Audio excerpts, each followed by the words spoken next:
জলজিরা নিয়েছি, আর এটা হচ্ছে চাট মশলা নিয়েছি, আর নিয়েছি টক দই। টক দই নিয়েছি, এই নিয়েছি। আর দাদাভাই এই যে নিয়ে এসছে, দেখুন ফুচকারে এক জায়গায় করে নিয়েছি 2টো প্যাকেট।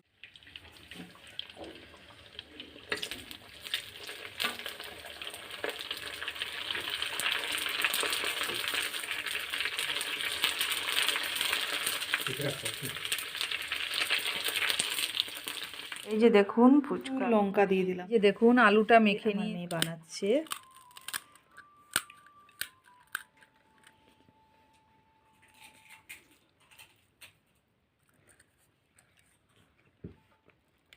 আলুটা ভরে দিল, তারপরে একটু ধনে পাতাটা দিয়ে দিলাম আমরা।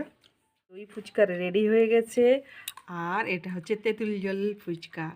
কে কে কোনটা ভালোবাসেন